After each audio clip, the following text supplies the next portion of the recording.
rebirth in so many different cultures, in so many different religious traditions throughout the world. And this week we're going to be honoring that with the beginning of a 2-week program with Wayne Dyer, one of the great spiritual seers of our age. We're going to be talking this week about his 2003 book, Getting in the Gap. This was an extraordinary interview. It is a powerful book. It's still available in the unknowncountry.com store. And it is a very, very special book about a new way of praying the Lord's Prayer in order to come directly into contact with that vibrant silence within us that we call God.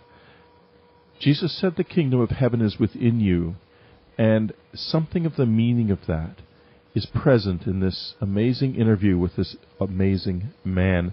Next week, Wayne will be back with us to discuss his brand new book, Inspiration, a really, really beautiful book available now from the unknowncountry.com store, and you certainly should have Getting in the Gap and Inspiration both. As well, next week for subscribers, I will be talking about quantum meditation, a new approach to meditation that I think will open your mind to the possibilities within you. I've been meditating for 36 years, and I think that there is something there so special, so powerful, so infinitely valuable. You must not miss it. And now let's go on, and I'd like to introduce Wayne Dyer. We go back along that way, don't we? Yeah, we have. Time is a-passing, Wayne. My wife and I got confused last week as to whether or not it was 2002 or 2003. And for those of you who are younger listening to this show, as I know from our audience stats that most of you are pretty young spring chickens compared to me and Wayne, you'll understand later how that is easy to do. Well, Wayne, this is a remarkable achievement. The question it begins with why meditate, and when I was reading it, I thought of a book or really a couple of long stories by J.D. Salinger. Are you familiar with Franny and Zoe? Yes, I am, of course. Well, of course. And in Franny repeats the Jesus prayer to the point of obsession, and then in Zoe, her brother attempts to show her that her effort to eliminate her ego was itself egotistical. Right. And this kind of a conundrum is really at the heart, I think, of the study of meditation. Later on, we're going to talk about what happened to me, incidentally, when I did this meditation. So, could you comment a little bit about this conundrum? How do we meditate in such a way that we don't kind of just do the opposite of what we do every day? Yeah, which is to see how spiritual we can become, or right, to, exactly. or even to just say how well I can do it, and so on. That's why I put this book together, because the gap, we call it getting in the gap. The gap is right. the space between, and it's the space between everything that creates everything. In music, they say it's the silence between the notes that makes the music. I remember doing an interview with one of the people in the Red Hot Chili Peppers who had called me up, and they just had been big fans of mine. They'd gotten off of drugs. And apparently, they had been like heroin addicts back a few years back, and they'd gotten into some of my books, and they decided they wanted me to interview them for a big program on VH1. And one of the musicians, one of the people who does most of the writing for them, said that the silence that is in the creation of music is just as important a part of the music as the sound is itself. And without that silence, we can't create anything, that everything comes out of the void. And I think that the way that we resolve the conundrum that you're speaking about is to take all judgment off of it, and just to understand that when we are learning to meditate, we are really making conscious contact with our source. And it is out of the gap, it is out of the silence, it's out of the void that everything is created. I mean, if you look at, you ask anybody out there listening in your radio audience, where did you come from? and they took a sex education class at one time or another, they probably will tell you, well, there was an occasion when my mother and father got together, and there was a little drop of human protoplasm, and in that tiny little speck is when I began.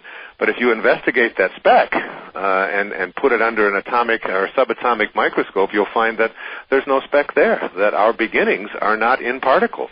Our beginnings, the beginnings of everything, are in something that we call the source, or we call the void, or we call the silence, or we call pure energy, or whatever. And it's when we return to that energy and become what that energy is that we take on the capacity to create and to, I call it, regain the power of the source. And the power of the source, that is, from which all of us come, is the power to heal. It's the power to manifest. It's the power to attract abundance into our life. It's the power to do virtually anything we place our attention on, as long as we stay in vibrational harmony with that source. And that's the only purpose to me for meditation. The idea that we get more relaxed, and that it takes the stress out of our lives, and it makes us more peaceful, and it even makes us look and feel younger, and so on, are all just wonderful side benefits. It's a way to make conscious contact with the source, and that's why I call it getting in the gap, and that's why we produce this. And, Whitley, this is one of the easiest things I ever wrote in my life, because it's something I've been doing for years and years and years now. I just sat down one day, and I just started writing about the power of the gap, and this is what came out. Well, you mentioned in this abundance, and I have to tell you, I think there's a reason we did not connect last week, because Wayne and I, you listeners won't know this, but we were going to do this interview together late last week, and for one reason or another that it didn't happen. And I had listened to the CD that is connected with this book, but I listened to it not to use it for meditation, but to listen to it so I could understand what Wayne was doing and here. And then since I had extra time with the book and with the CD, I sat down and I did the guided meditation in the CD, and it was not only, and you understand, Wayne, I've been meditating now for nearly 35 years. Really? Oh, yes.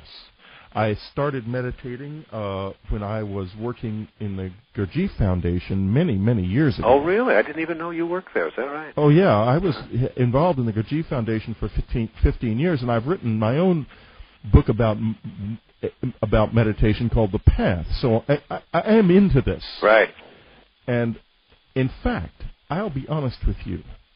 My ego said, oh, this is too simple, and looking for abundance, it reminded me a little bit of the Nomyo Ringaku Buddhist chanting deal that went on back in the 70s, where people were chanting for Mercedes-Benzes and stuff. Uh-huh. But here is what happened.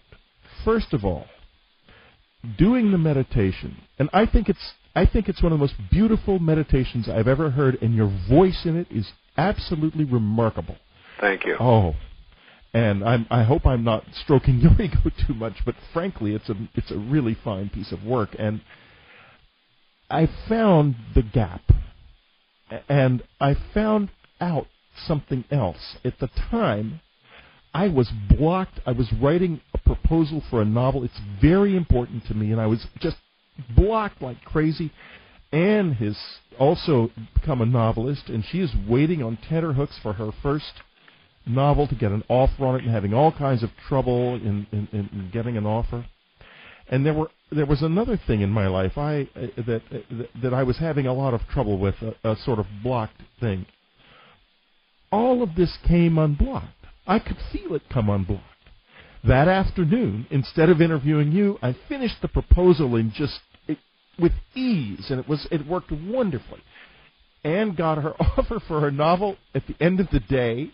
And the other thing that I was blocked in evaporated like mist before my eyes. Really?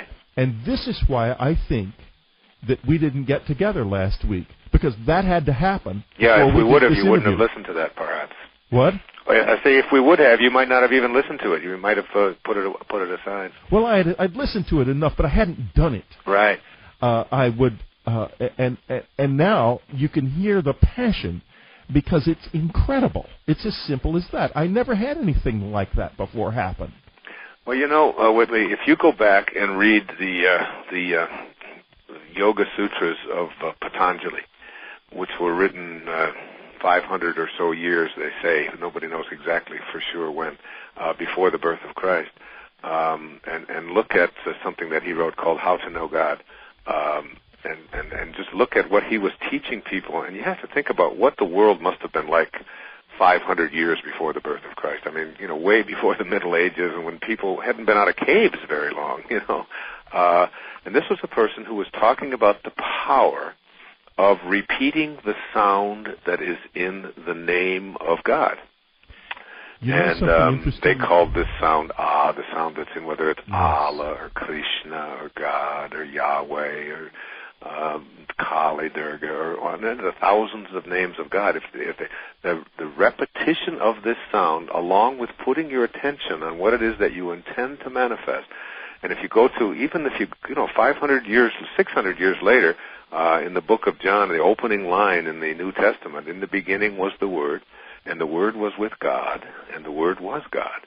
That in the beginning, the repetition of the sound, and sound is really the access dimension between the world of the material, which is just a form of energy, and the world of the spiritual, which is just another faster form of energy.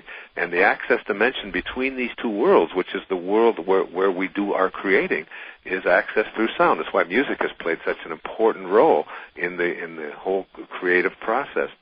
So I first heard this, oh my goodness, maybe 10 years ago. I put out a CD called Meditations for Manifesting, and it's and a teacher in India had read a book I'd written called You'll See It When You Believe It, and he said, I want you to take this meditation that's called japa, and teach people to repeat this sound and to go into the gap with this sound, and they will be able to perform miracles. Well, I started doing that and teaching it. I mean, I've gotten letters from infertile couples. I mean, people who have been told it's absolutely impossible for you to conceive of a child. They started doing this meditation, and 2 or 3 months later, they're pregnant and they're having children, and people are manifesting virtually anything that they put their attention on. It's like, and you have to almost willingly suspend your disbelief and say, if the greatest spiritual teachers who've ever walked among us, going back thousands of years, are telling us that there is a way to meditate and to repeat a mantra internally that is the sound that we make when we refer to that which is that which is divine, then why not give it a try? And it's been an absolutely magical experience for me. I mean, I'm so glad to hear that that it worked so well for you and Ann, because it's something that just goes on all the time, and not only does it attract into your life what we want, but you get such an incredible sense of well-being while you're doing it. That was true, very much so. I've done it 3 or 4 times since then. It's so beautiful too. By the way, when you mentioned How to Know God, I went and grabbed my well-worn copy of How to Know God out of my library shelf, which is always at hand. It has been with me for very long time. I guess since 1981 or 82 when the Christopher Isherwood translation was first published. So, yeah, I agree. It's a marvelous book. And he says right in there that it's the repetition of this sound, and it's in virtually every spiritual tradition that there is. It's the continuous internal mantra of repeating this sound and putting your attention on what it is you intend to manifest, and then detaching yourself from the outcome. That's basically what he was saying, is that to have a knowing, to have infinite patience about knowing. Have you seen The Matrix by any chance? I saw The Matrix, yes. We happened to just watch it last night because I guess the new one is coming out on Thursday, and my daughter and I it's coming out, or maybe it just did come out. It's coming out this month anyway. And I was looking at they had a line in there where these people were able to do these absolutely, totally phenomenal things, and he was making a distinction between having a knowing and being able to just remove, completely removed out, these superhuman beings had this capacity to go within and to train their minds to be able to make their bodies do virtually anything that they place their attention on. It just sort of reminded me of watching that last night. The Matrix. I don't know. Sometimes I think we do live in a matrix, and it's a very different one from the kind of matrix they live in. It's a different kind of sleep, but I think that movie has struck such a powerful chord because in ourselves we all know that in some way we're filtering out the real world around us, and we hunger not to. We hunger to awaken, as it were. And isn't that what meditation does? Isn't that what it does for you? Yes. It takes you to a place, and you begin to really see that anybody who's ever taken Philosophy 101, the first things you hear are everything is an illusion. The material world is an illusion.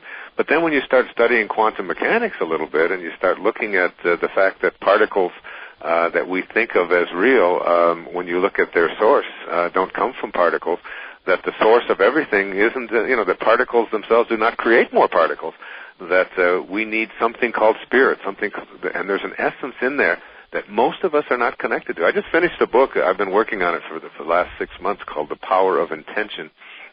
And I've taken intention, this won't be out for another year or so, but I've taken intention not as something that we do any longer, which is an act of the ego. I intend to create something, I'm going to work hard, and nobody's going to stop me from getting what I want.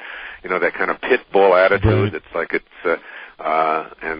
I'm looking at intention not that way at all, but intention as a field, as a force in the universe from which we all emanate, that everything is intended into this universe, and that we separate ourselves from this field of intention, which has a quality about it. I mean, it's a quality that is receptive to all, that is abundant, endlessly abundant, and expansive, and kindly, and beautiful, and loving.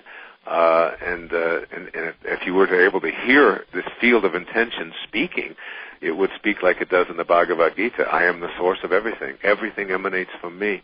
And when we separated ourselves from that, that's when we created all these things that we have problems and so on. And when we go back and reconnect to that source, and then vibrate to the same energy patterns that it vibrates to, that it creates everything from. And the only way to do it, the great teachers that I've had all say there's only one way to make that connection, and that's through meditation. Now, let me ask you a question that has been in my mind for years, and I don't necessarily expect an exact answer, but I'm going to ask that question after we take our little break. We'll take a little break right now. This is Whitley Strieber. It's Dreamland. We'll be right back. This is Whitley Strieber. It's Dreamland, and we're talking with Wayne Dyer, Getting in the Gap. His website is drwaynedyer.com, and you should get in that particular gap for sure to see what is going on with Wayne Dyer, where he's going to be, and what he is doing. Because I think, I have to be honest with you, being in the presence of a man like this would be valuable. Physical presence would be valuable. And Wayne, why don't you, before I ask you this question, why don't you let us know where you're going to be in the next few weeks or months? Okay, I'm doing something on, I just mentioned the power of intention. Right. And if people go on that website, drwaynedyer.com, and put their email address on how they do it, so we can send them the schedule, and we can also we're going to send them one of the chapters out of that book, and we'll send them a chapter out of Getting in the Gap as well, so that you can just sort of stick that on there. I'm going to be out at Miraval. Have you ever been to Miraval? No, I haven't. It's a wonderful health spa, and a spiritual center out in Tucson. I'm going to be there for a week in November, and I'm going to be this is the end of May. I'm going to be speaking in Detroit right here in the next couple of days at the church, the Unity Church of Today there, and then I spend the summer on Maui with my children. I have 8 children, and 6 of them will be there with me for 2.5 months while I'm doing the final edit on the Power of Intention. And then I'll be out in Denver in August, and in Portland, And all of these things are mentioned on that website. Well, keep up with it, folks, because I think that it's really valuable. If you want to see Wayne and be with Wayne, and you should do that. Now, let me ask you this question, Wayne. Why is this there for us? It really is there. I know that. Why is what? I'm sorry, I missed that. Why? Well, when we open into the gap, there's something there for us. Mm. Why would it be there? Yeah, what a great question. It's see, I think that if we're talking about a why, we're looking at purpose, and we're looking at what we're doing here in the first place. And I think that this universe is a universe that has a force behind it that is on purpose, and that all of us are here to be closer and closer to that source, that field of intention, that energy, God, whatever you want to call it, from which all things emanate. To stay in vibrational harmony with that. And it's the way to experience God. It's the way I call it the experience of God. And there's a difference between knowing God and knowing about God. And you can know about God by, going to church services and reading lots of books on spirituality and hearing other people talk about it. It's very interesting. You mentioned, yes. and I'm beginning to see that we would have talked about the gap if we'd have done this show last week. Yes. This week we aren't talking about it. We have been in it. Yes. And we're talking from the experience of it rather than knowing about it.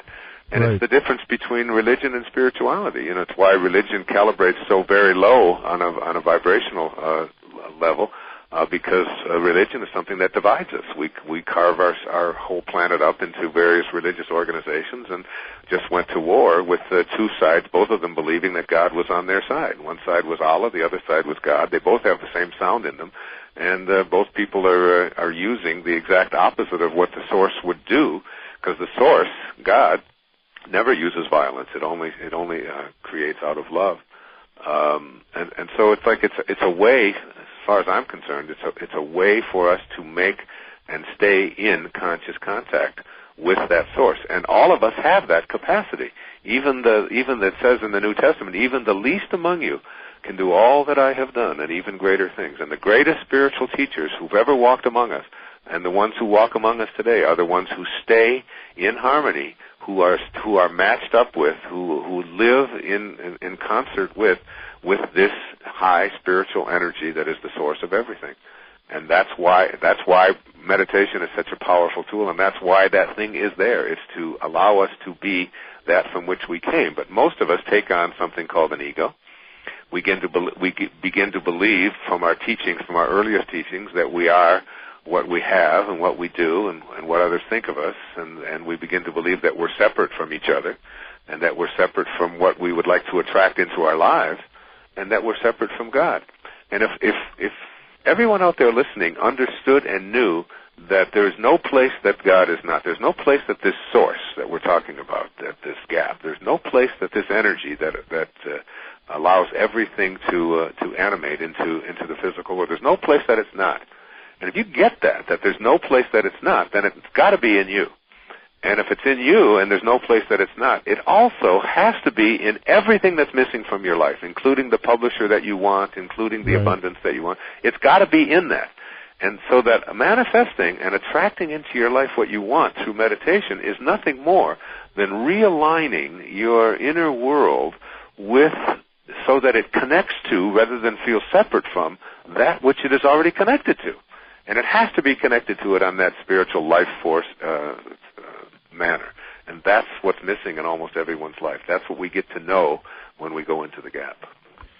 As we talk, I have learned the practice of going into the gap from the book, and mainly from doing the meditation. And the meditation is in a CD that's in the book, by the way, folks. And right, it's a book and CD package. Yeah, right? And that CD, don't miss that CD.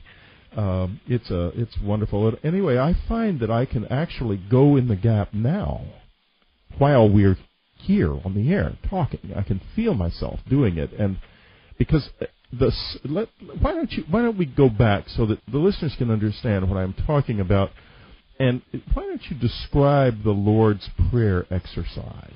Yeah, it's a great exercise, and it Oh. was, it's an exercise that came to me in a seminar one time and teaching it, because people had always, I got more questions since I put out the meditation CD years and years ago, a different one called Meditations for Manifesting.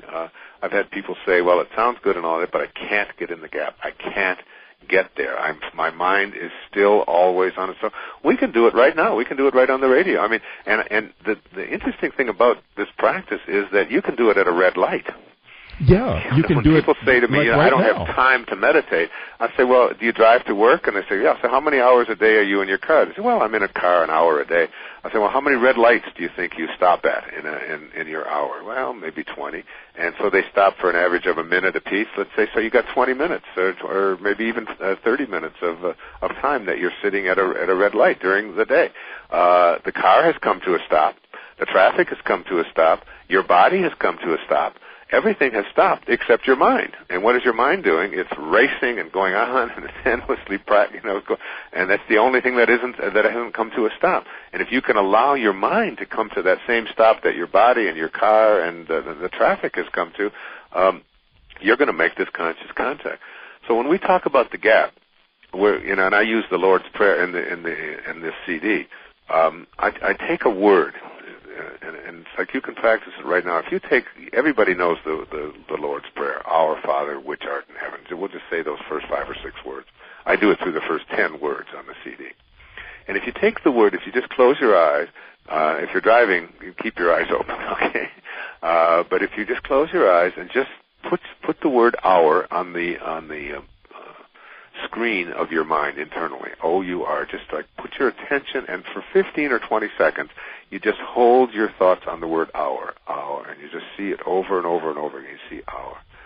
And then we go on to the next word, and we say, in our mind, we just repeat the word Father, Father, Father, Father, Father.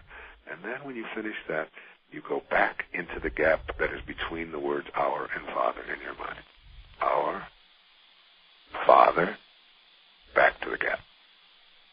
And you can actually feel yourself slip into that gap. And now while you're in that gap between "our" and "Father" in your mind, what you can do is repeat the sound that is in the name of God. So you would just repeat the sound of God while you're in that gap. Allah, Krishna, Yahweh, whatever it is whatever persuasion you have, but that sound, the sound of Ah. And the sound of Ah, by the way, is very important. Patanjali explained it this way. He said that it's the only sound that you make in your body that requires no effort. And creation is an effortless perfection. So that if you hear me talking right now, you could see that the sounds that are coming out of my mouth come from the movement of my tongue and my teeth and my lips and my jaw. Somehow I aspirate air through one of these 4 elements, tongue, teeth, lips, and jaw, and I can make a sound. But the only sound that I can make if I don't move any of them is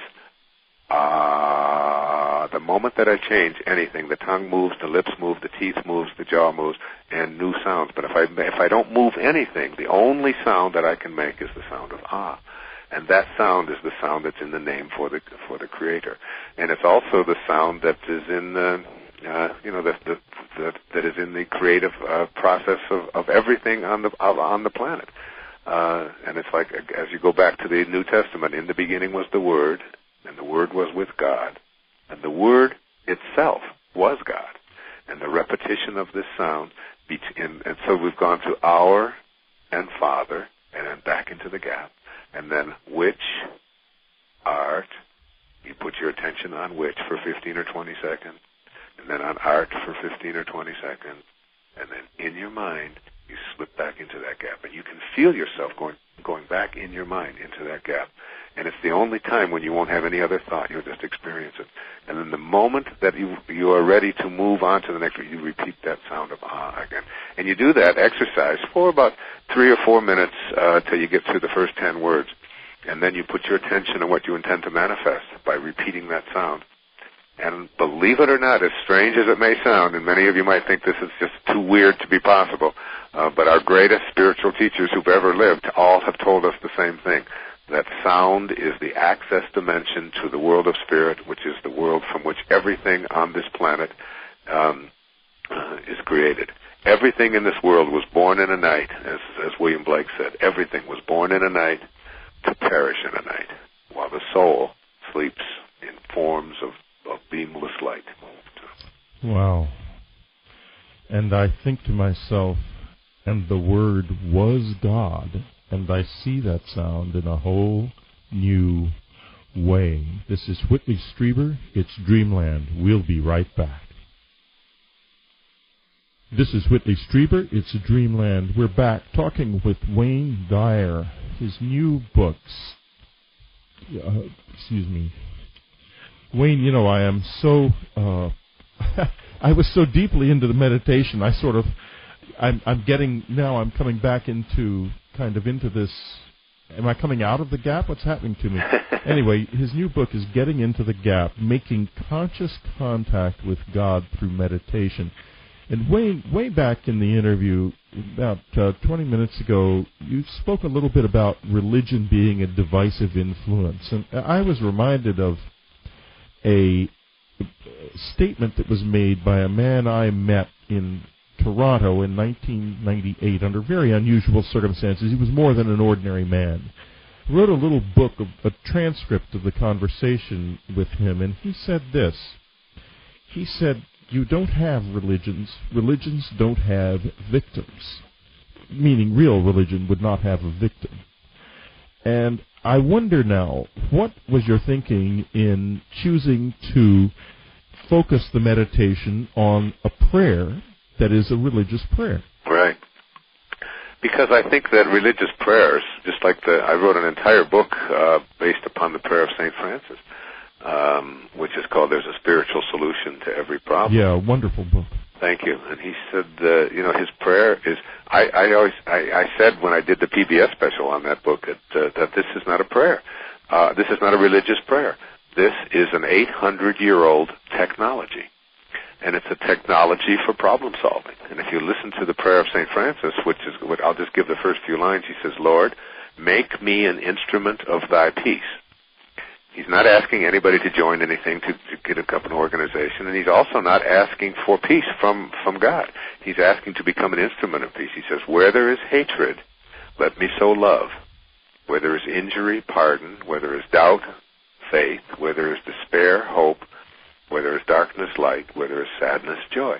And I think of that as a technology, because every one of those first words are nothing more than lower energies. When you're in a dark room, you're in a room of very low energy and absence of light, and you bring light to the presence of darkness. If you're about to strike a match in a dark room, you don't have to warn the darkness that you're about to bring light into the room, and the darkness has to scurry.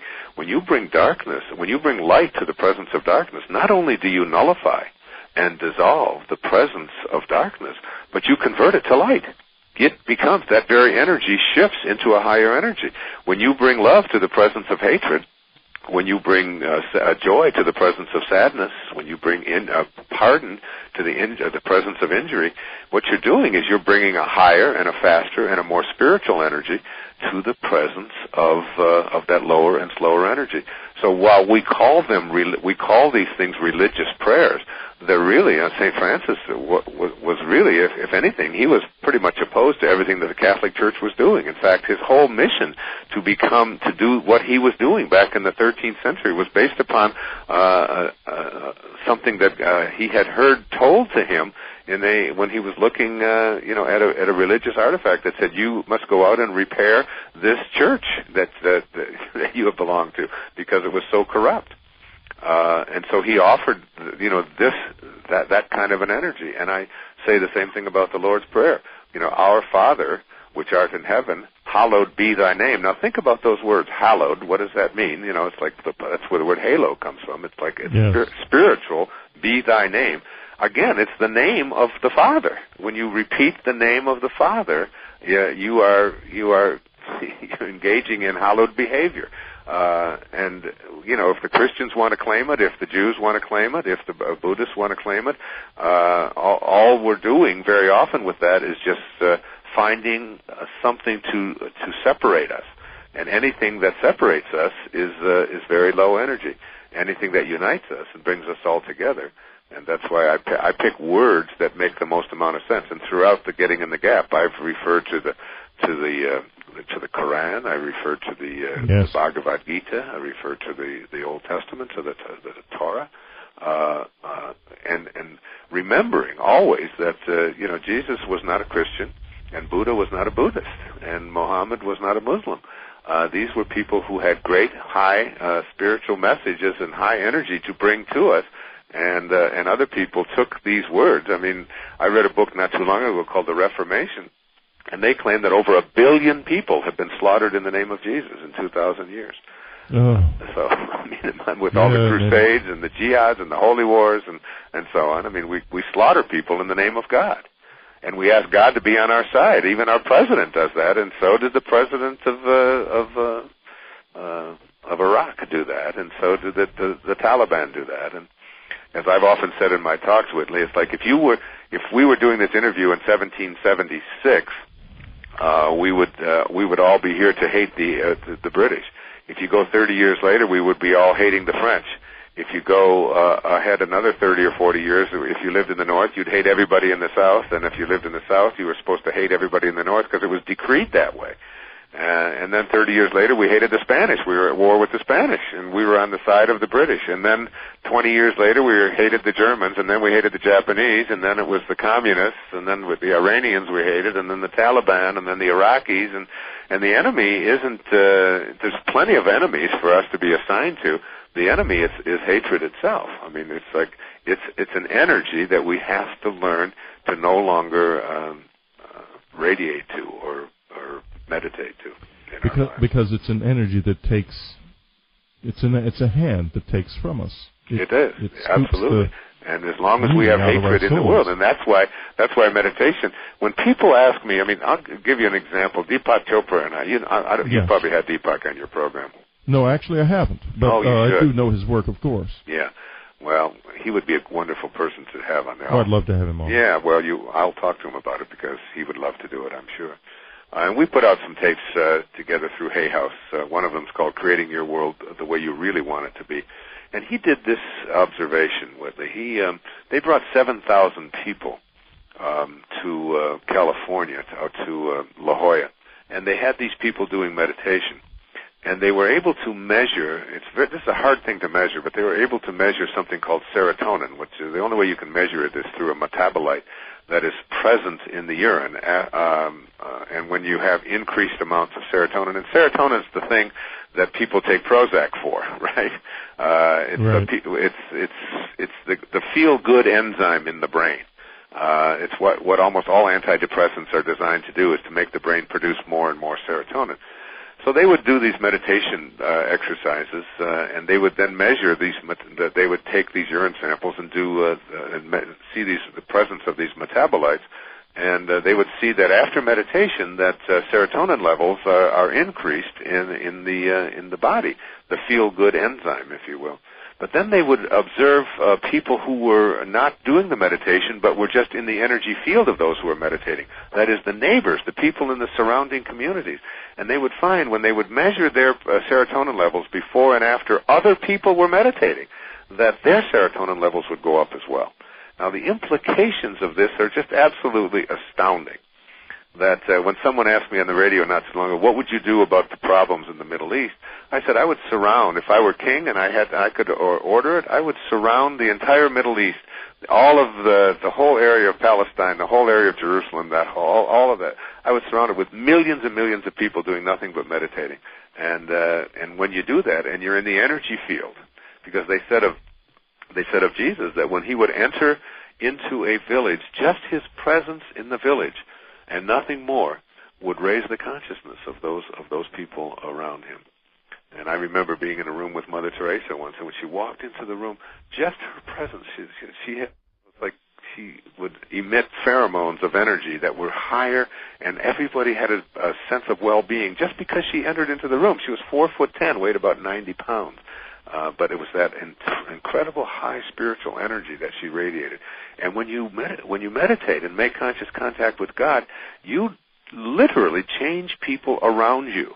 And if enough of us were doing it, I remember Maharishi did an incredible study in a prison in Africa, in Senegal, about 13 or 14 years ago, where they signed a contract to teach everybody in the prison, because there was such prisoner-on-prisoner violence. People were killing each other in these prisons and so on.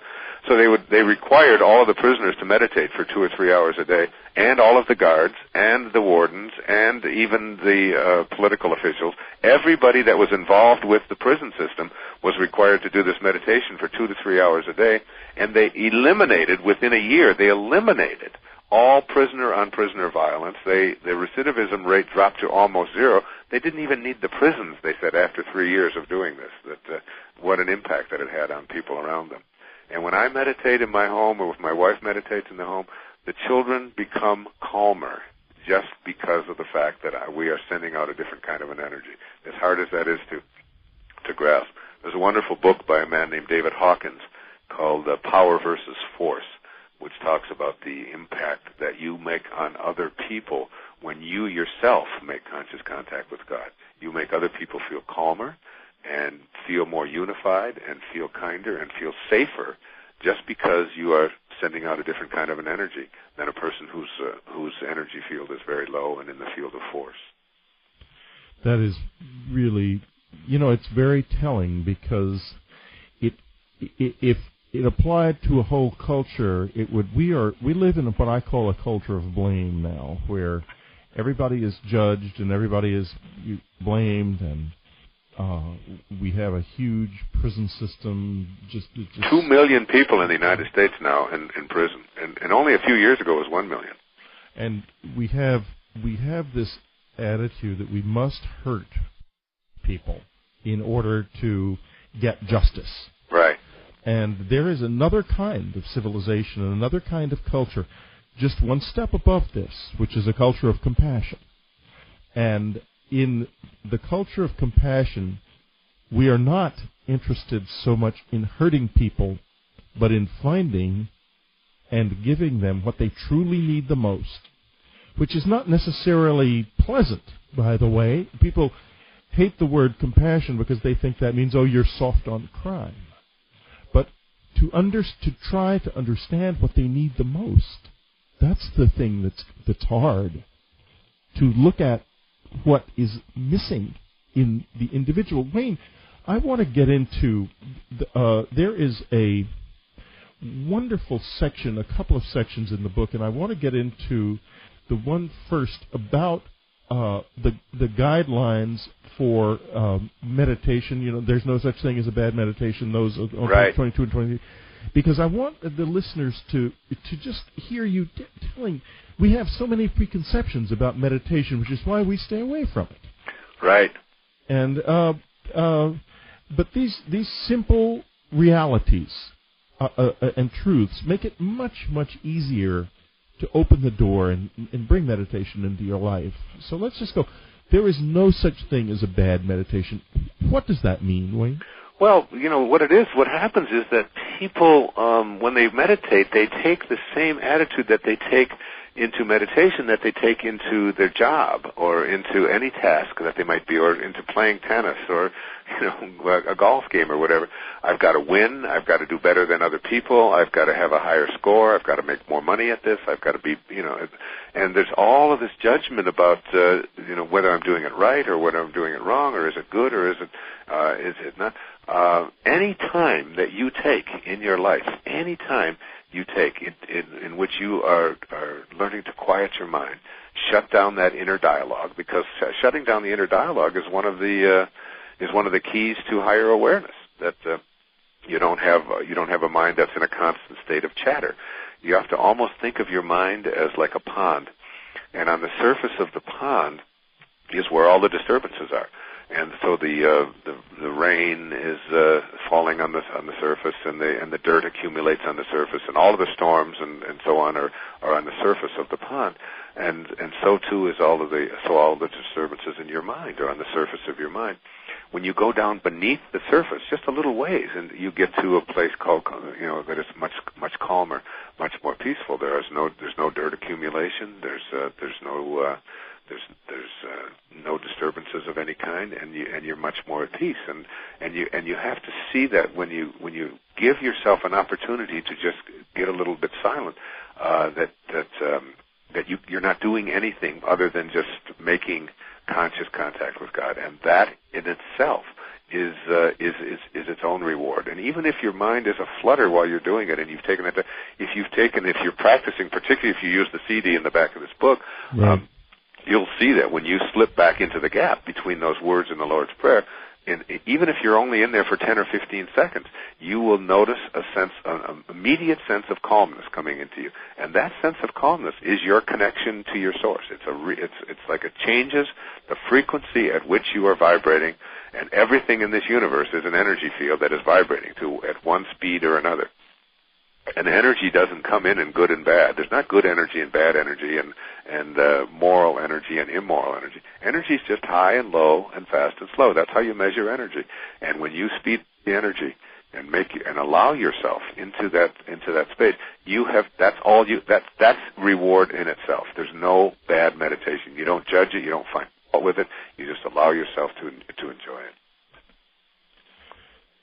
The thing that happens the most in people when they ask me questions about meditation, what has happened is they've become aware of the inner voice, and they realize that the inner voice is a very powerful thing in and of itself.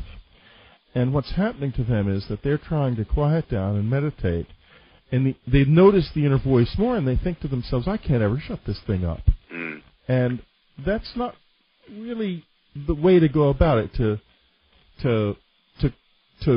kind of stump it out or crush it. No, you don't want to try to defeat it. Right.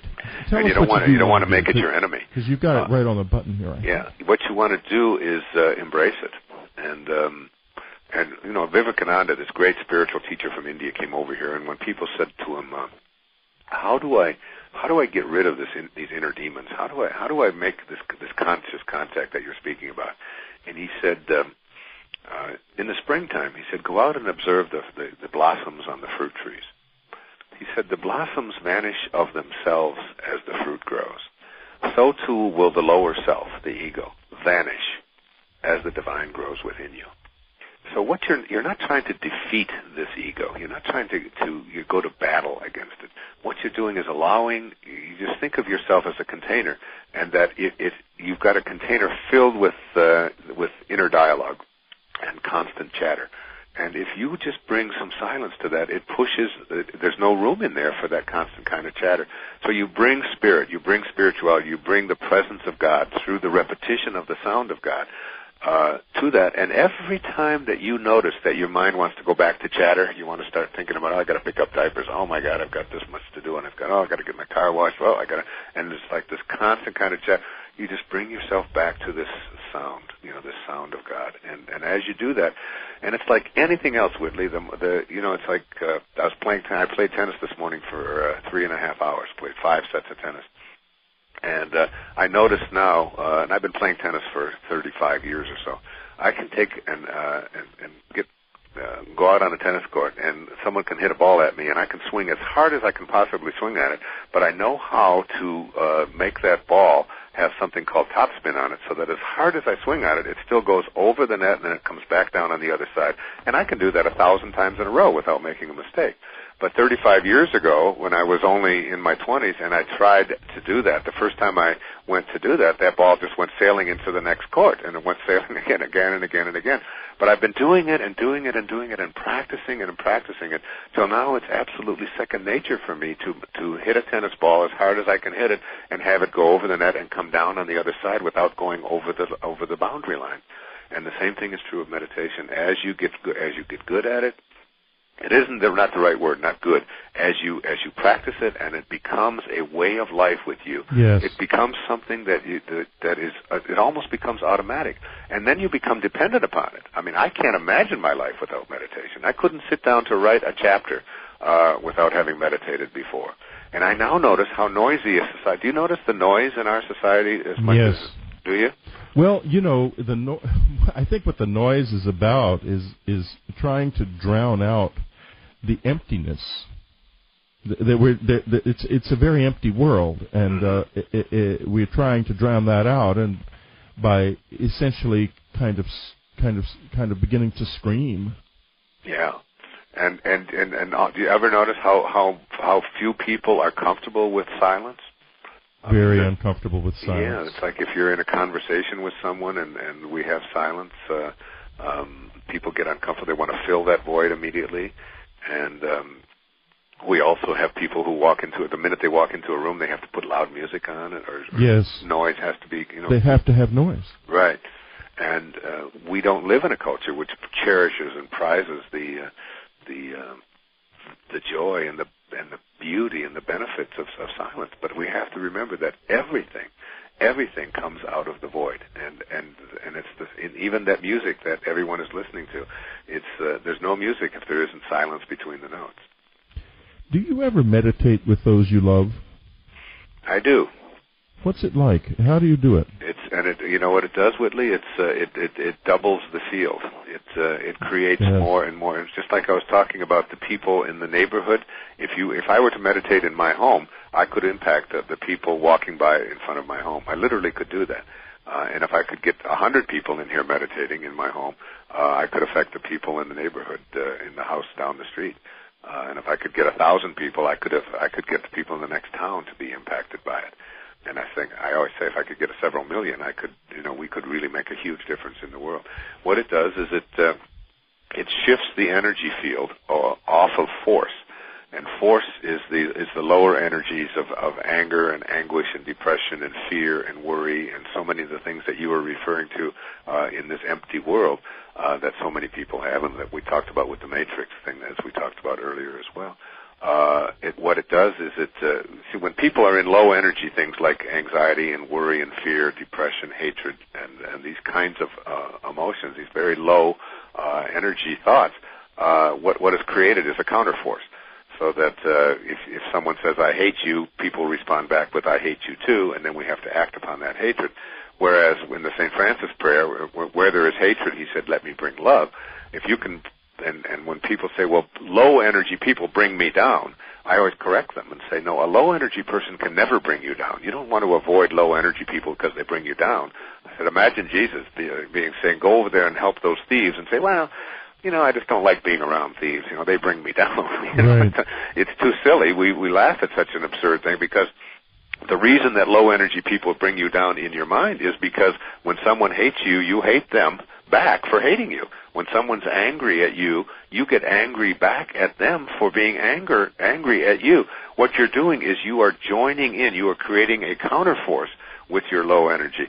Whereas if someone brings you a higher, faster, more spiritual energy to the presence of lower energy, it's like trying to pick a fight with someone who's not interested in fighting. It's like trying to argue with someone who says, you've got a good point there. I'll consider that. I haven't thought about that before. And then all of a sudden you've changed the entire energy. That's what happens when you meditate with someone that you love.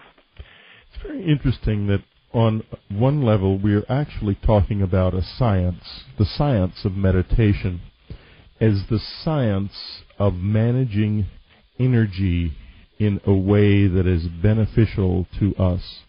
Now, on page 51 of this book, there is what I consider to be one of the wisest pieces of advice for meditators that there is. And it's just a paragraph long, and it is really, really important. It starts with a question which I'd like you to answer for us, Wayne. Should I share what I would like to accomplish or attract with those closest to me, even those with whom I am in loving meditation? I added a little bit to the question. Right. My answer to that is never. Absolutely right. Is that because what happens is that you have to understand that what you are attempting to manifest or attract into your life, if it's a healing, if it's abundance, if it's a divine relationship, if it's an improved relationship, if it's just feeling better, if I just want to feel good, whatever it is that you would like to attract into your life, you have to understand that it will not come from your ego. It will only come from the source. The source is the key thing. It's always that whole idea that everything that originates in this world, that started out in the world of spirit, ends up in the world of form. And everything that you look around, everybody out there listening, you have 500,000 people listening to you at any given time. Every one of you, if you look around right now and see the automobile that you're in, or the room that you're in, or the wherever you might happen to be, you might be listening out on your patio or whatever it is, just look around and know that everything that you can see, and every person that you can see, originated from the world of spirit. There's a source. We can find the particles, but the particles themselves, as we go back and go back and go back and try to find their source, they come from pure energy. So that what you want to create has to come from pure energy. The moment that you start explaining to somebody else what it is, or defining what it is, or telling other people about it, or asking other people's opinion about whether or not you can do this, or you're going to share this, no matter how close they are to you, you'll find yourself having to explain it or defend it. And the minute that you do that, you involve the ego. You involve the part of you that has separated yourself from your source. Remember, the ego is an idea that you carry around about who you are. Yes. It's an idea that says, I am what I have, I am what I do, I am what others think of me, I am separate from myself, from everyone else. I'm separate from what I'd like to have in my life. I'm separate from God. That ego is something that is that you want to keep out of the creative process. And you want to bring, so that's why you don't explain that at all. Everything is between you and God. Every conflict that you have in your life with another human being is not between you and them. It's between you and God. Can I find within me the capacity to be able to go to my source and bring that source energy to the presence of this conflict? Which is what I've had to do. I had a huge conflict with one of my own children who's 20 years old, who was doing drugs and got herself all messed up in areas that I had never even seen before in any of my children. I have 8 children. And at first I used shame, I used anger, and I used fear, and I used all of these kinds of things, and none of it ever worked, because it wasn't between her and I. It was between me and God. And once I learned to go within and find that spiritual energy, go within, get quiet to meditate, and bring that energy to the presence of what it was that she was doing that I didn't agree with, I found her behavior beginning to shift, and I found her getting herself back on her own path to God. Wayne, if we are not this idea of ourselves that we all carry around with us, it's named usually early on in our lives, John and Mary or Whitley or Wayne or whatever it happens to be named. Who are we? We are the beloved. What does that mean? We are all pieces of God. We are, and that's the key thing to remember. There's that we are the highest place within ourselves that is possible to be.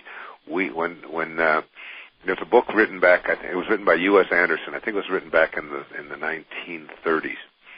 And it's called 3 Magic Words. And you read the entire book. I don't know if you've ever seen this book, but you read the entire book, and you cannot find what the 3 magic words are, because they're not there until the last paragraph of the book. And the 3 magic words are, I am God. I am a piece of God. Not God in the sense of I am better or bigger or stronger than any, but I am always, I am in you. It says in the New Testament, I am in you, and you are in me, and I am in the Father, and the Father is in you. The Father and you are one. And that's what we are. And what we've done is we've come here, we've separated ourselves from that idea, taken on this ego, and that's the source of virtually all of our problems, our concerns, and so on. And meditation and getting in the gap is a way to reconnect to that which we really are. We are all God. One of the great teachers in India was asked the question, are you God, in front of over 1 million people in Puttaparthi in 1999? And he said, yes, I am. And so are you. He said, the only difference between you and I is that I know it and you doubt it. And I think we have to learn to not doubt our own divinity. In fact, it's one of the 10 secrets in that book, 10 Secrets for Success, which is, something to give to every graduate in the world. Okay, that is a wonderful book. It is a book that I urge all of our listeners to get along with this one, and really very, very much, because Well, because the secrets are really secrets, and really good secrets, important secrets. And one of them is to treasure our divinity, treasure your divinity, see yourself as the divine. The courage to do that, it's extraordinary, because we all see ourselves through a glass darkly, as it says in the Bible. This is how we see ourselves, and we think to ourselves, well, it can't possibly be me. I sit down here, I get comfortable, I listen to the CD, I do this, and I don't feel any different.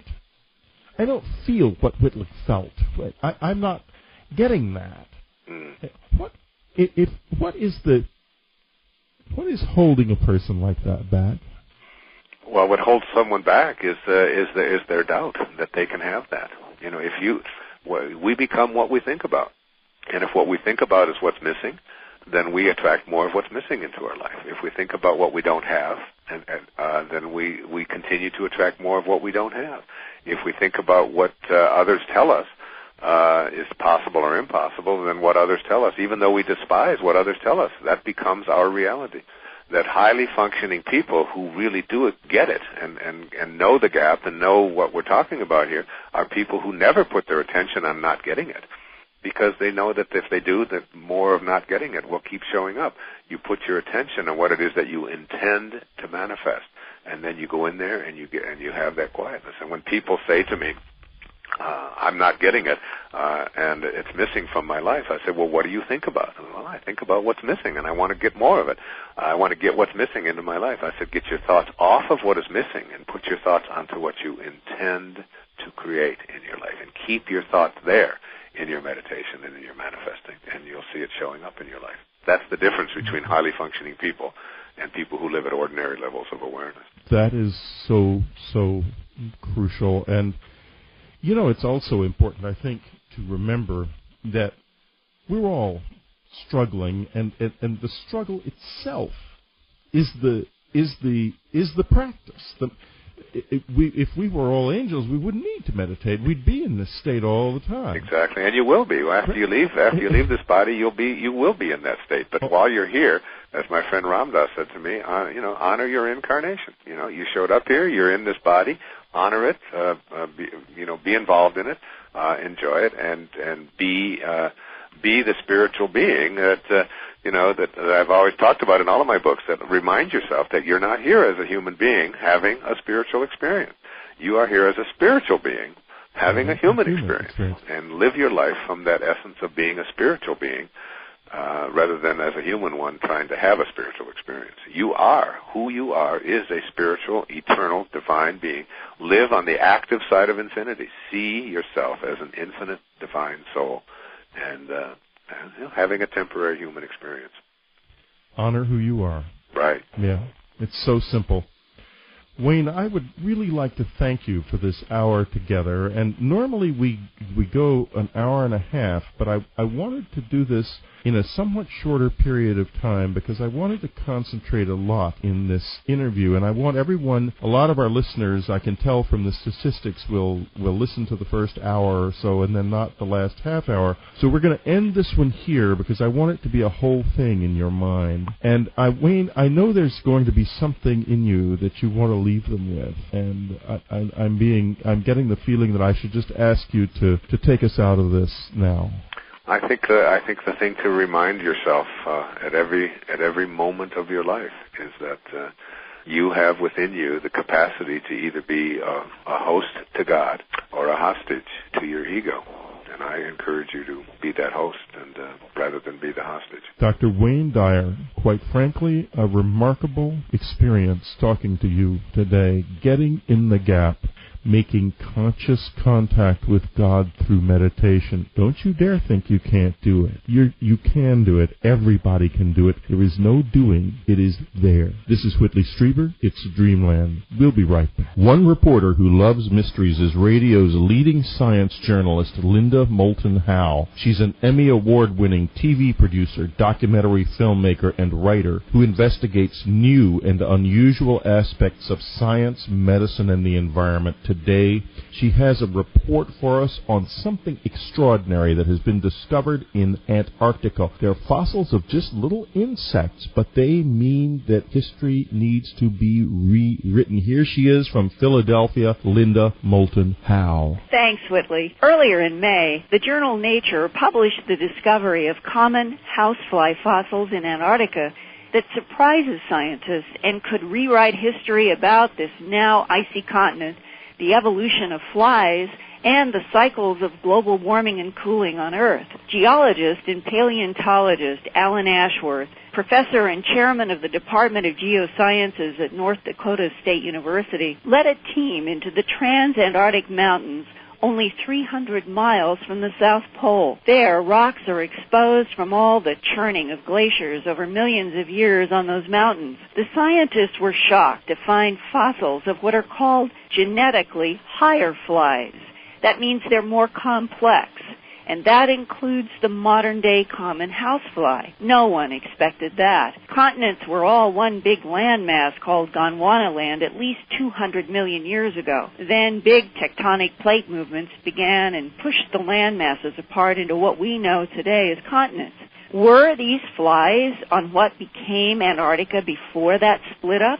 Or did they somehow get to Antarctica later? I talked with Professor Ashworth this week about whether the fly fossils are from a time when there was no ice at the South Pole, or was there a lot of ice when these flies were alive? Yeah, good question. We're working in the Transantarctic Mountains, which is an area of uplift. These mountains then are being uplifted. And as they uplift then, the glaciers that flow from this great central area of Antarctica, the polar plateau, then are eroding down into those mountains. And so along these great glaciers then, the mountains and the rocks are all exposed in these polar deserts. And so we can, as geologists then, we can explore the edges of these glaciers, and we can find these deposits of the ancient glaciers, and that's basically what this sequence is, where we're getting these fossils out of. And we can then collect the samples just as rocks. So we're not actually drilling in ice or doing anything like that to collect the sample. Mm-hmm. We're actually just acting like regular geologists, except we're on a very frozen landscape. These flies could survive only in a certain, I'm assuming, a certain temperature. And what now are the hypotheses about when these flies might have been alive flying around in Antarctica? Well, we imagine the environment that they lived in was tundra. There are buttercups there, so there were like tundra meadows, and this is the environment that this particular fly was living in. There had to be then the glacier that is presently there, the Beardmore Glacier, had to be a fjord at that time. So there was a giant fjord then that opened up from the Ross Sea all the way into the interior of Antarctica, more than 100 miles. So there's a gigantic fjord, and up this fjord then, these plants and animals, including the fly, plus there's some beetles, plus there's some freshwater mollusks. These animals then had, organisms I should say, had been able to migrate up this field during this warm episode. I mean, the question for us as sort of, as me as a paleontologist in here is had these organisms then survived all the time from that very early time in Antarctica? In other words, are these then the descendants of organisms that lived back at the time of the dinosaurs? Or 65 million years ago.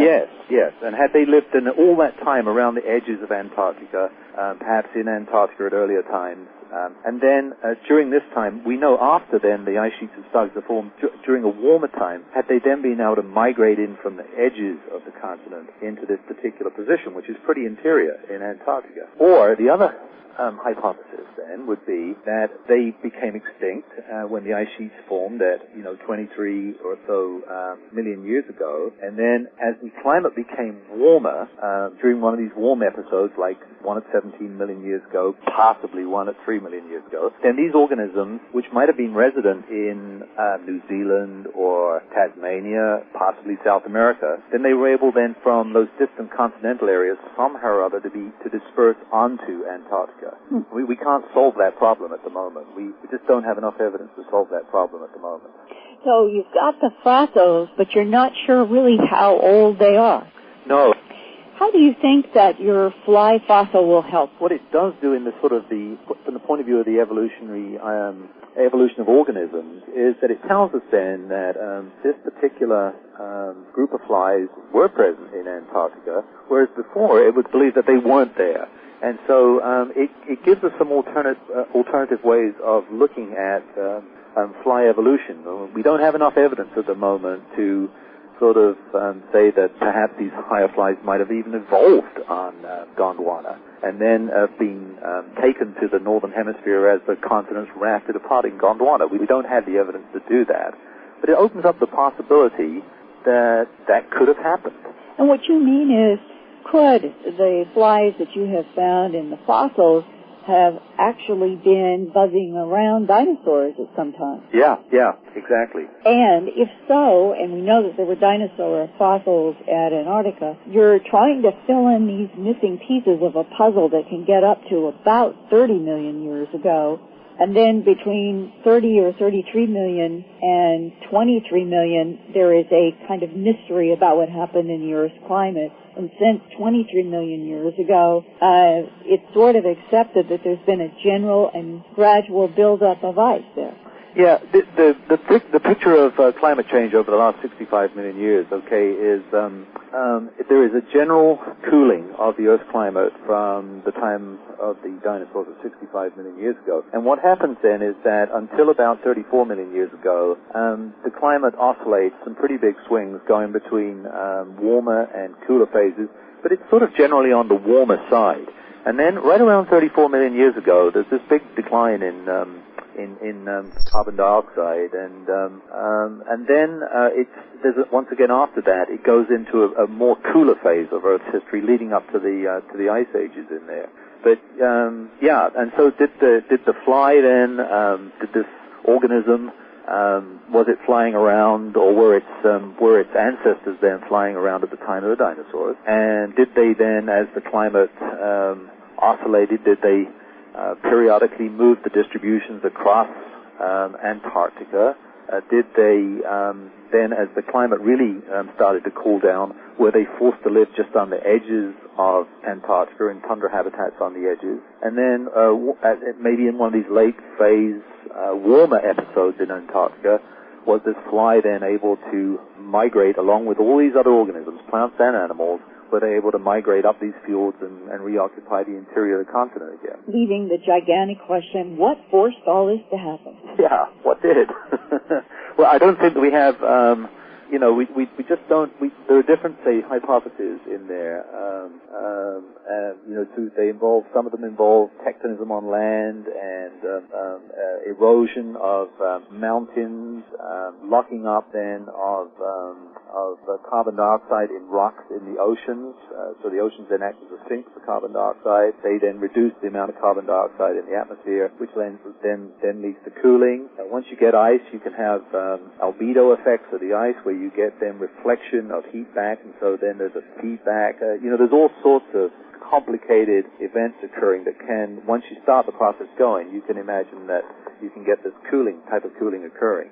Is it fair to say that perhaps the Earth never had ice cap prior to approximately 34 to 23 million years ago? No. The Earth has undergone several glaciations, and they go all the way back into what geologists call Precambrian time, so billions of years ago.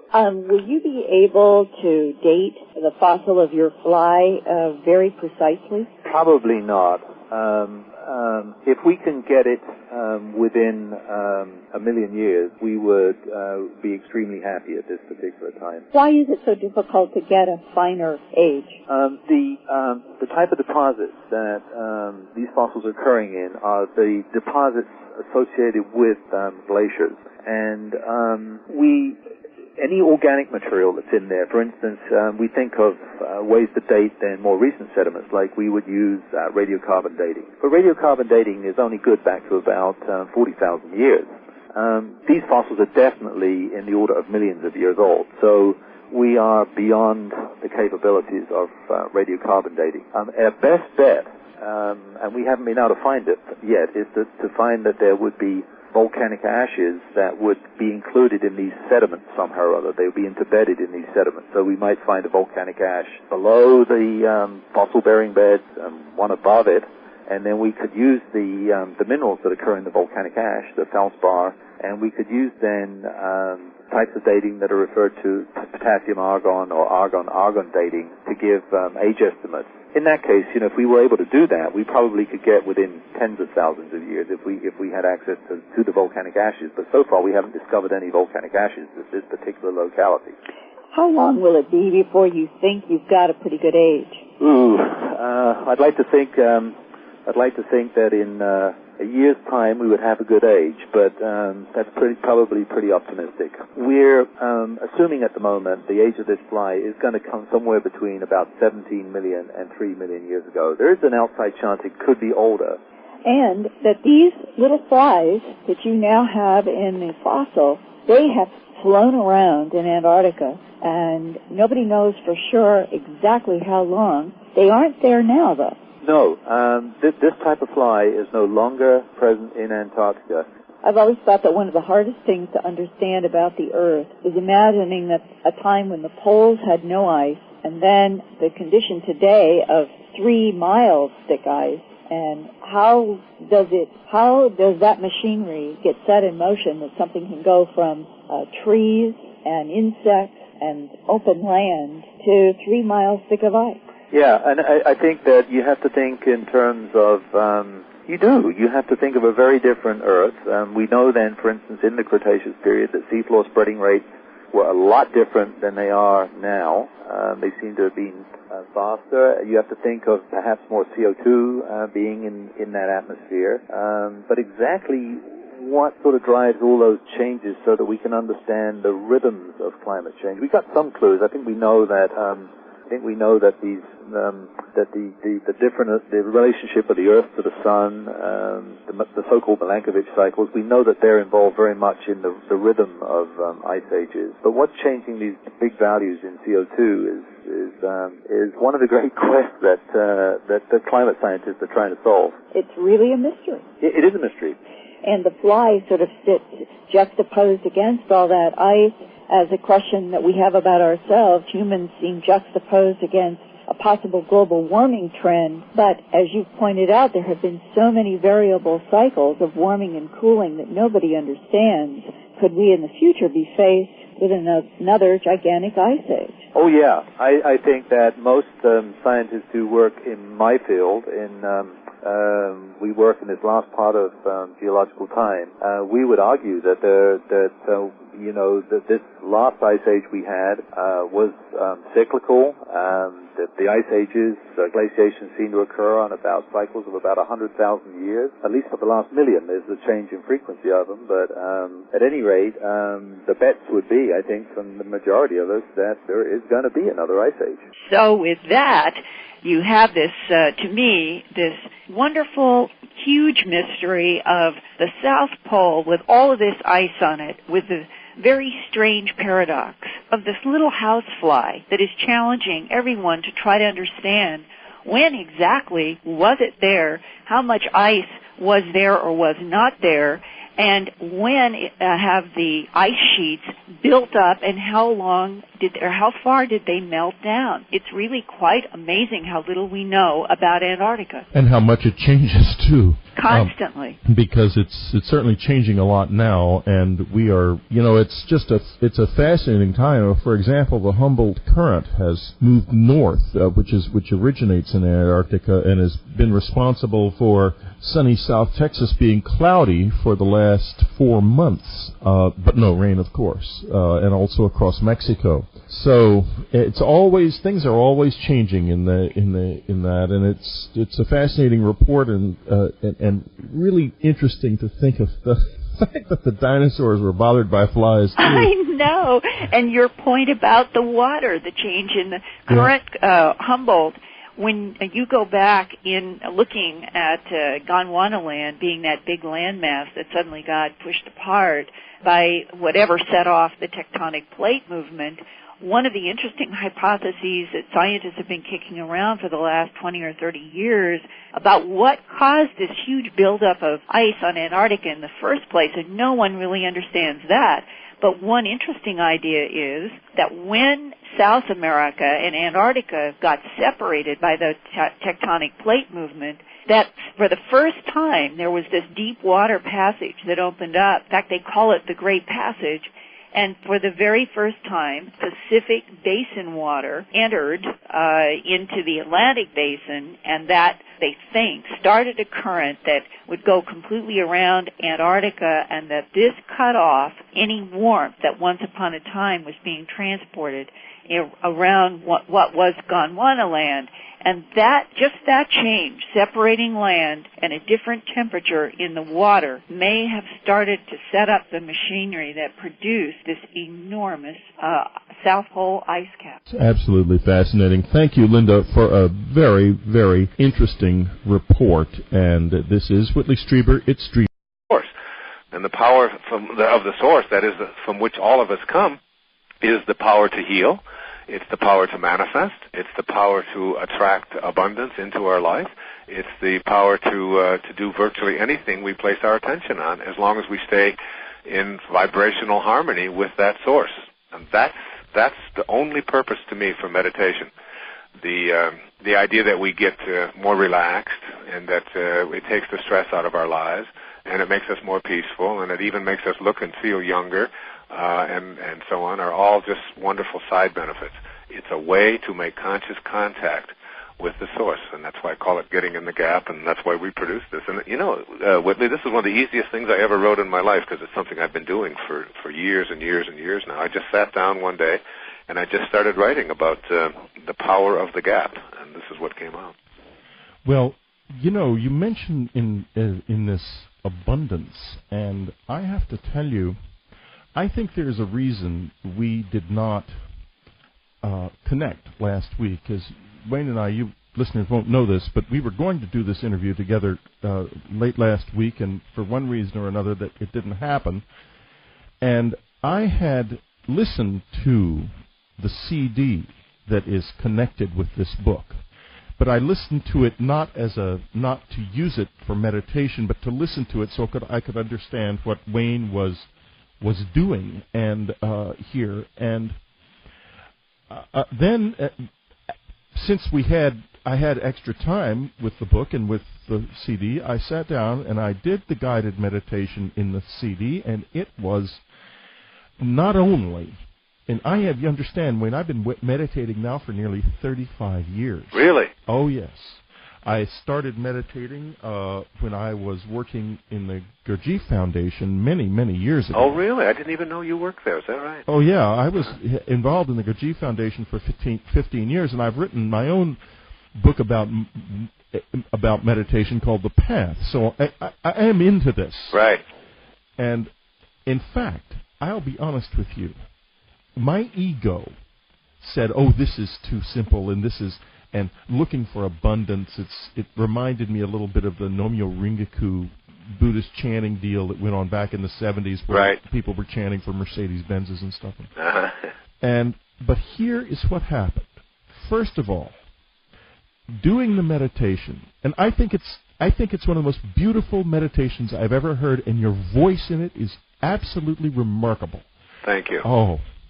And I hope I'm not stroking your ego too much, but frankly, it's a really fine piece of work. And I found the gap, and I found out something else. At the time, I was blocked. I was writing a proposal for a novel. It's very important to me, and I was just blocked like crazy.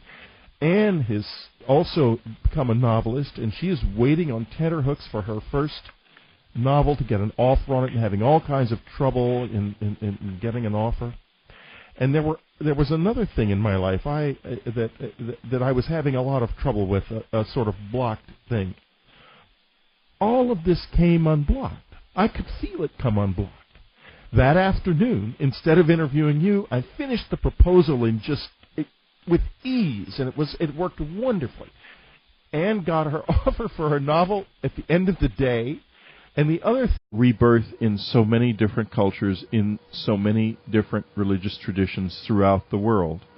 And this week we're going to be honoring that with the beginning of a 2-week program with Wayne Dyer, one of the great spiritual seers of our age. We're going to be talking this week about his book of 2003 book, Getting in the Gap. This was an extraordinary interview. It is a powerful book. It's still available in the unknowncountry.com store.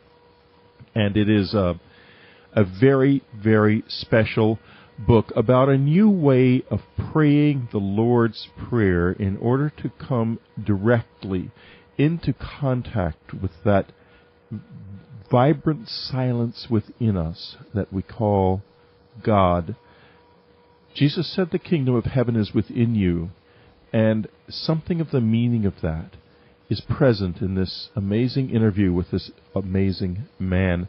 Next week, Wayne will be back with us to discuss his brand new book, Inspiration, a really, really beautiful book available now from the unknowncountry.com store, and you certainly should have Getting in the Gap and Inspiration both. As well, next week for subscribers, I will be talking about quantum meditation, a new approach to meditation that I think will open your mind to the possibilities within you. I've been meditating for 36 years, and I think that there is something there so special, so powerful, so infinitely valuable. You must not miss it. And now let's go on, and I'd like to introduce Wayne Dyer. We go back along to everything that creates everything. In music, they say it's the silence between the notes that makes the music. I remember doing an interview with one of the people in the Red Hot Chili Peppers who had called me up, and they just had been big fans of mine. They'd gotten off of drugs. And apparently, they had been like heroin addicts back a few years back, and they'd gotten into some of my books, and they decided they wanted me to interview them for a big program on VH1. And one of the musicians, one of the people who does most of the writing for them, said that the silence that is in the creation of music is just as important a part of the music as the sound is itself. And without that silence, we can't create anything, that everything comes out of the void. And I think that the way that we resolve the conundrum that you're speaking about is to take all judgment off of it, and just to understand that when we are learning to meditate, we are really making conscious contact with our source. And it is out of the gap, it is out of the silence, it's out of the void that everything is created. I mean, if you look at, you ask anybody out there listening in your radio audience, where did you come from? And they took a sex education class at one time or another, they probably will tell you, well, there was an occasion when my mother and father got together, and there was a little drop of human protoplasm, and in that tiny little speck is when I began. But if you investigate that speck and put it under an atomic or subatomic microscope, you'll find that there's no speck there, that our beginnings are not in particles. Our beginnings, the beginnings of everything, are in something that we call the source, or we call the void, or we call the silence, or we call pure energy, or whatever. And it's when we return to that energy and become what that energy is that we take on the capacity to create and to, I call it, regain the power of the soul. Way, don't we? Yeah, we have. Time is a passing, Wayne. My wife and I got confused last week as to whether or not it was 2002 or 2003. And for those of you who are younger listening to this show, as I know from our audience stats that most of you are pretty young spring chickens compared to me and Wayne, you'll understand later how that is easy to do. Well, Wayne, this is a remarkable achievement.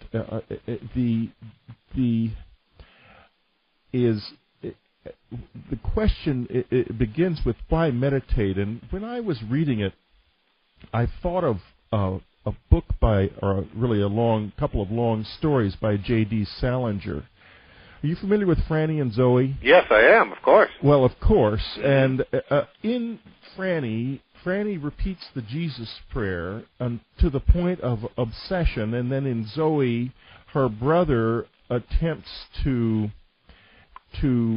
show her that her effort to eliminate her ego was itself egotistical. Right. And this kind of a conundrum is really at the heart, I think, of the study of meditation. Later on, we're going to talk about what happened to me, incidentally, when I did this meditation. So Could you comment a little bit about this conundrum? How do we meditate in such a way that we don't kind of just do the opposite of what we do every day? Yeah, which is to see how spiritual we can become, or even to just say how well I can do it, and so on. That's why I put this book together, because the gap, we call it getting in the gap. The gap is the space between, and it's the space between everything.